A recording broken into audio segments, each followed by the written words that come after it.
Halo semuanya, perkenalkan nama saya Rizky Alvarez. NIM saya di 10412111025. Video pembelajaran ini saya buat untuk memenuhi UAS dari mata kuliah Interaksi Manusia dan Komputer yang diampu oleh Pak Hengki Andra STMKOM. Di sini topik pembahasan kita adalah yang pertama, apa yang dimaksud dengan manusia, terus apa yang dimaksud dengan komputer, dan perhatikan di lingkungan sehari-hari adanya interaksi manusia dan komputer. Temukan bentuk interaksi manusia dan komputer yang buruk dan tentukan solusi bagaimana seharusnya. Nah, pertama-tama adalah pengertian dari manusia. Pengertian dari manusia menurut Kamus Besar Bahasa Indonesia adalah makhluk yang berakal budi atau mampu menguasai makhluk lain. Masuk. Sebagai user, manusia adalah pengguna yang bisa individu maupun berkelompok yang berusaha menyelesaikan perkaraannya dengan menggunakan komputer. Manusia sangatlah penting di interaksi ini karena manusia bertindak sebagai pengguna sistem dan subjek manajemen sistem komputer yang menggunakan indranya untuk mengoperasikan komputer. Faktor manusia berkaitan dengan seperti masalah-masalah psikologis. Terus, aspek manusia dalam IMK. Yang pertama adalah penglihatan. Dengan faktor penglihatan, kita bisa menentukan warna, tampilan apa saja yang cocok untuk aplikasi kita. Menarik gitu loh, dilihat secara visual. Nah, yang kedua adalah pendengaran. Penggunaan suara harus dipertimbangkan agar suatu aplikasi atau komputer dapat nyaman untuk digunakan. Seperti suara yang jernih misalnya. Dan sentuhan, pada saat membuat aplikasi, kita juga harus memperhatikan faktor sentuhan. Faktor ini juga mempengaruhi bagaimana aplikasi akan dibuat. Nah, kita masuk ke komputer. Pengertian dari komputer. Komputer adalah alat yang dipakai untuk pengolahan data menurut prosedur yang telah dirumuskan. Komputer adalah suatu perangkat keras yang sangat berkaitan dengan teknologi. Komputer mampu membantu berbagai pekerjaan manusia. Ini.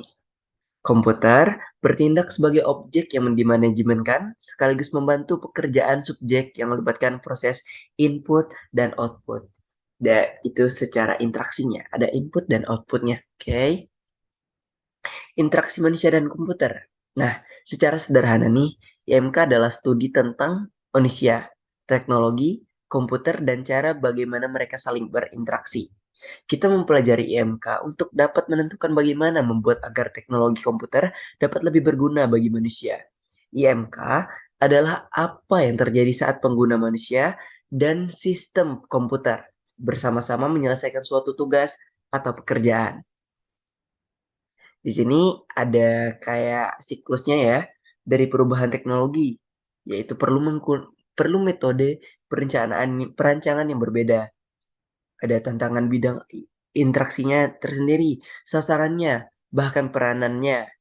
Nah, itu semuanya kayak pasti ada efek perancangan IMK yang buruk, yang ada upgrade-nya atau gimana pun itu, pasti akan berkembang. Ini saya memilih iPhone.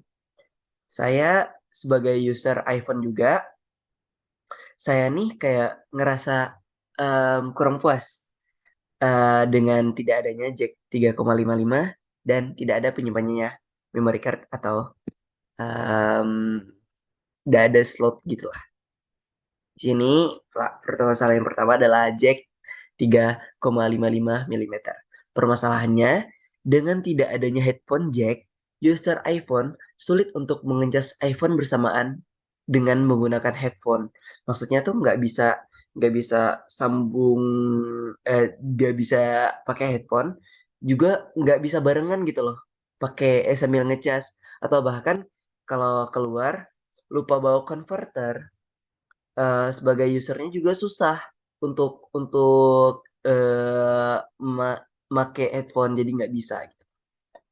Nah, solusinya membawa selalu converter yang bisa include headphone jack dan charger.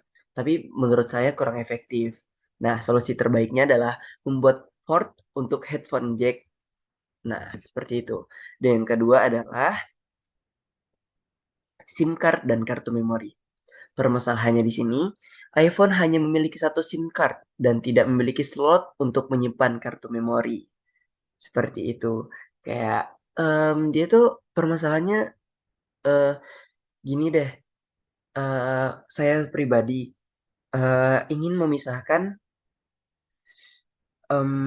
SIM saya, SIM satu untuk bisnis dan yang SIM 2 untuk teman-teman terdekat saya aja gitu loh. Jadi nggak bisa bedain, nggak bisa apa gitulah.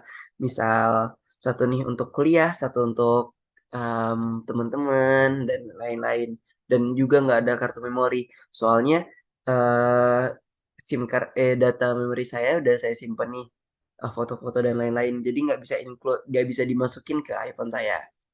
Dan solusinya dapat menambahkan slot SIM card satu lagi atau menambahkan slot untuk memory card. Dan lebih baiknya jika menambahkan kedua-duanya. Seperti itu. Begitu saja analisis dari saya terkait keburukan yang saya alami di lingkungan sehari-hari saya. Jikalau ada kesalahan dan tutur kata saya yang tidak baik, saya mohon dimaafkan. Terima kasih. Wassalamualaikum warahmatullahi wabarakatuh.